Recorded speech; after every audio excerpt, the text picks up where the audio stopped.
So hello everyone, welcome to our channel. So finally आज हम अपने लास्ट कर्म पढ़ेंगे, वो है हमारे रसायन और वाजीकरण कर्म। सबसे पहले आप इन दोनों कर्म के ऊपर स्टार मार्क कर लो, बहुत इंपॉर्टेंट है आपके ये दोनों कर्म। बहुत बार डायरेक्टली आपके एग्जाम में ये कर्म पूछे गए हैं, है ना। मैं आपको पीवाईक्यूज भी दिखा दूंगा, ठीक है। ये दोनों कर्म एक साथ ही आते हैं हमेशा, रसायन और वाजीकरण, ठीक है। आई थिंक जब हमने भी एग्जाम दिया था तो हमें ये दोनों क्वेश्चन 10 मार्क्स में आए थे कि एक्सप्लेन रसायन और वाजीकरण कर्म, ठीक है। तो बहुत इंपॉर्टेंट है ये दोनों कर्म, जिसको अच्छे से समझेंगे, ठीक है। तो जो मेन रीजन है इन दोनों कर्म के इंपॉर्टेंट होने का, तो वो यही है कि जब आप अपने फाइनल ईयर में जाओगे तो जब आप चरक चिकित्सा स्थान पढ़ोगे तो स्टार्टिंग के जो दो चैप्टर्स हैं वह हमारे रसायन और वाजीकरण। सो इसीलिए मे बी ये जो हमारे दोनों कर्म है ये इंपॉर्टेंट है, ठीक है। तो ये जो मैंने नोट्स बनाए हैं ये मैंने चरक चिकित्सा से ही बनाए हैं, इनफ रहेंगे आपके एग्जाम के लिए। तो शुरू करते हैं।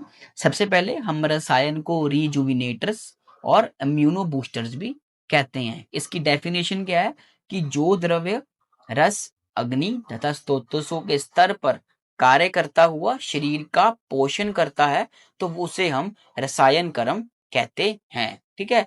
षडंगर के अनुसार जो द्रव्य जरा यानी कि जो हमारी ओल्ड एज है ना, और रोगों को नष्ट करते हैं तो उसे हम रसायन कर्म कहते हैं, ठीक है।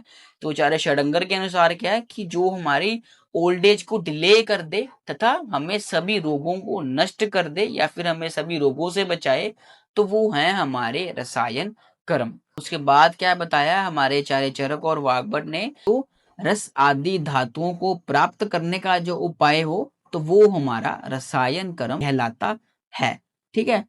ठीक है, यहाँ पर मैं आपको थोड़ी सी एक्स्ट्रा इन्फॉर्मेशन दे देता हूँ, अगर आपसे हो सके तो आप याद कर लेना, ये तो जरूरी नहीं है, ठीक है। आप यहाँ पे लिख लो कि चरक चिकित्सा के जो हमारा फर्स्ट चैप्टर है वो है हमारा रसायन चिकित्सा। इसके हमारे 4 सब पार्ट्स होते हैं, ठीक है। एक चैप्टर के 4 सब पार्ट्स हैं। उन 4 सब पार्ट्स को हमने याद कैसे करना है, तो इसको हमने याद करना है आपका, ठीक है। ए, पी, के और ए, ठीक है। बेसिकली ये हमारी ट्रिक है उन चैप्टर्स को याद करने की, ठीक है।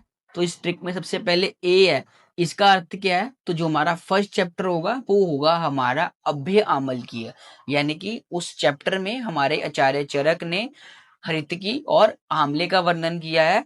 उसके बाद जो हमारा सेकंड चैप्टर है वो है हमारा प्राण काम्य, जिसे हमने पी से डिकोड किया, और के से है हमारा कर प्रचितीय, और लास्ट में जो हमारा ए है वो है हमारा आयुर्वेद समुत्थानीय, ठीक है। अभ्यामलकीय, प्राण कामीय, कर प्रचितीय और आयुर्वेद समुत्थानीय, तो ये हमारे चैप्टर्स के नाम है। अगर आपसे हो तो आप इसे याद कर लेना, है ना। अगर आप इसे एग्जाम में लिखोगे तो अच्छा इम्पैक्ट पड़ेगा, क्योंकि अभी तक आपने ये पढ़ा नहीं होगा तो एग्जामिनर को ये बात पता होगी, उसको यही लगेगा कि स्टूडेंट ने एक्स्ट्रा एफर्ट किया है ना, उसने फाइनल ईयर में जाकर चरक चिकित्सा से चैप्टर्स के नाम याद किए। तो ये आप कर लेना, अगर आपको याद हो तो। लिख दिए मैंने ये चारों नाम यहाँ पे, अगर आपसे हो तो आप इसको याद कर लेना, और आप इसको नोट्स में तो अपने ऐड कर ही लेना, ठीक है। उसके बाद नेक्स्ट हम बात करते हैं हमारे रसायन के टाइप्स की। तो यहाँ पे क्या बताया कि जो हमारा रसायन है उसको हमने 3 पार्ट्स में डिवाइड किया है, उसकी 3 पार्ट्स में क्लासिफिकेशन की है। सबसे पहले फॉर्म के आधार पर ये हमारा 2 तरह का होता है, प्रयोग के आधार पर भी ये हमारा 2 तरह का होता है, और काम्य के आधार पर ये हमारा 3 तरह का होता है, ठीक है। फॉर्म के आधार पर ये हमारा द्रव्यभूत और अद्रव्यभूत होता है। प्रयोग के आधार पर वेरी इंपॉर्टेंट कुटी प्रवेशिक और वातात्विक, ये वर्ड याद रखना, तो ये भी हमारे प्रयोग के आधार पर टाइप्स हैं। और लास्ट में काम्य के आधार पर ये हमारा 3 तरह का होता है, जो कि है हमारा प्राण काम्य, मेधा काम्य और शरीर काम्य। उसके बाद रसायन को एक बार फिर से क्लासिफाई किया है, तो वो किया है हमारा स्वच्छ ओजस्कर और रोगंतुक में, ठीक है। इसमें बताया कि जो रसायन और वाजीकरण है ये हमारा स्वच्छ ओजस्कर है, ठीक है। नीचे आपको एक श्लोक भी दिया है तो वो भी आप एक बार पढ़ लेना। यहाँ पे बताया कि दीर्घ आयु स्मृति मेधा आरोग्यम तरुणवय प्रभाव वर्ण स्तर उदाहरण देह इंद्रिय बल परम वाक सिद्धि क्रांति लभते न रसायनंती, ठीक है। तो इसकी जो रेफरेंस है ये मैंने चरक चिकित्सा से ही उठाया है, चरक चिकित्सा फर्स्ट चैप्टर का जो हमारा 7th श्लोक है, तो ये इसके यूजेस हैं, ठीक है। उसके बाद मैंने एक बार फिर से इसको क्लासिफाई किया है ना, ये जो हमने सारा ऊपर पढ़ा इन सभी को मैंने कंबाइन करके लिखा है, ठीक है, कि जो हमारा रसायन है फॉर्म के आधार पर ये हमारा द्रव्यभूत और अद्रव्यभूत है, ठीक है।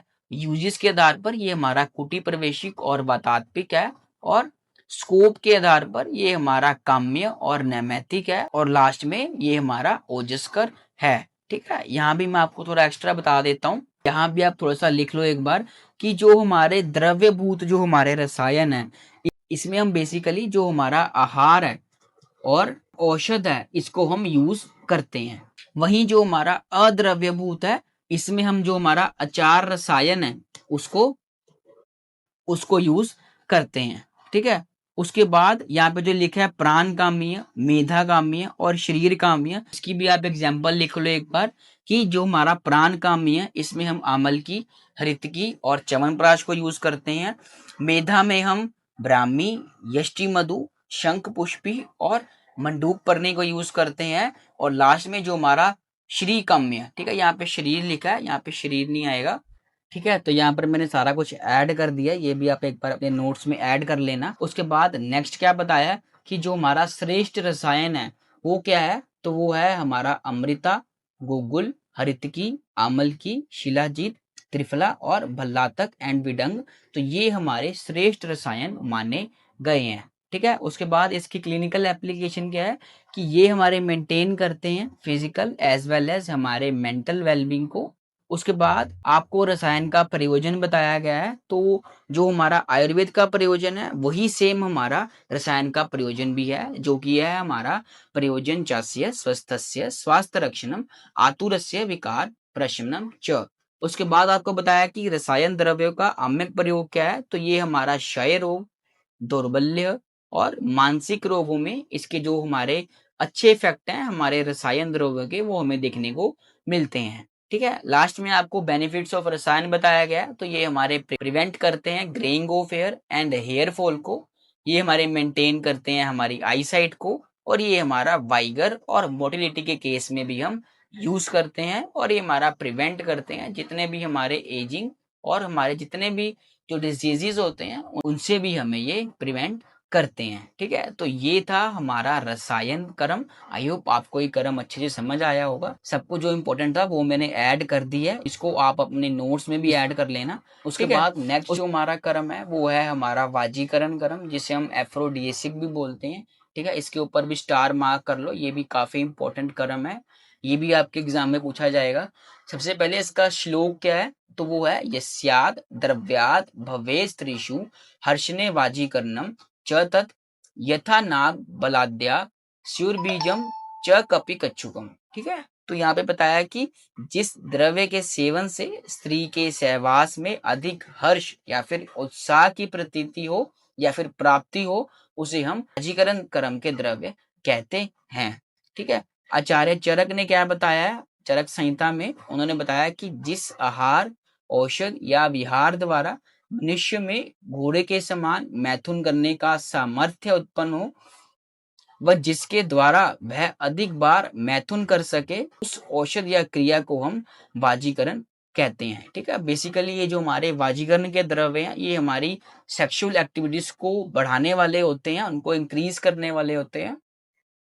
आचार्य सुश्रुत ने क्या बताया कि जिस वस्तु का विधि पूर्वक सेवन कर मनुष्य घोड़े के समान अत्यंत वेगवान बनकर स्त्रियों को संतुष्ट करता है तो वो भी हमारा वाजीकरण कर्म होता है, ठीक है। दोनों ने सेम ही माना है, ये दोनों ही जो हमारे सेक्सुअल एक्टिविटी है उनको इंक्रीज करने वाले जो हमारे वाजीकरण कर्म के द्रव्य हैं वो बता रही हैं, ठीक है। लास्ट में क्या बताया कि यह स्पष्ट होता है कि जिस द्रव्य के सेवन करने से शुक्र, हर्ष व मैथुन शक्ति की वृद्धि हो तो वो हमारे वृश्य अथवा वाजीकरण के द्रव्य होते हैं, ठीक है।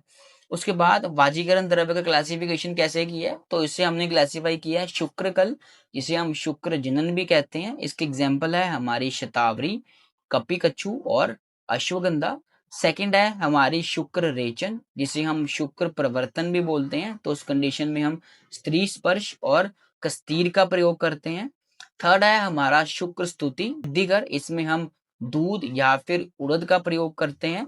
और फोर्थ है हमारा शुक्र स्तंभक, है ना, ये द्रव्य शुक्र स्ताव को रोककर मैथुन का समय बढ़ाते हैं, तो ये हमारे वाजीकरण कर्म के द्रव्य कहलाते हैं। इसकी एग्जांपल है हमारी जायफल और अफीम। ठीक है, उसके बाद लास्ट में आपको इसकी क्लिनिकल एप्लीकेशन बताई गई है। तो यहाँ पे बताया कि these drugs are used in case of infertility and to increase potency in males.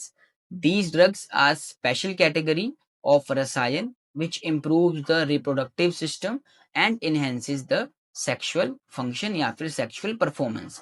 उसके बाद बताया कि वाजीकरण also claims to that anti-stress adaptogenic actions which helps to alleviate anxiety associated with sexual desire and performance. ठीक है, तो ये सारी है हमारी वाजीकरण की मॉडर्न की तरफ से डेफिनेशन, तो ये भी आप याद रखना। तो यहीं पर जो हमारा वाजीकरण कर्म है ये भी हमारा खत्म होता है। तो आज हमने जो हमारे 20 कर्म है, ठीक है, जो आपका द्रव्य गुण का पेपर 1 है उसमें जो आपके 10 नंबर के कर्म आएंगे 100%, तो वो हमने आज कंप्लीट कर लिए हैं। तो आई होप आपको ये सीरीज अच्छे से समझ आई होगी। सो पेपर 1 में आपके सिर्फ मिश्र गण ही बचे हैं, बाकी सारा पेपर 1 आपका द्रव्य गुण का पूरा हो चुका है। सो मिलते हैं अपनी नई सीरीज के साथ। Till then bye.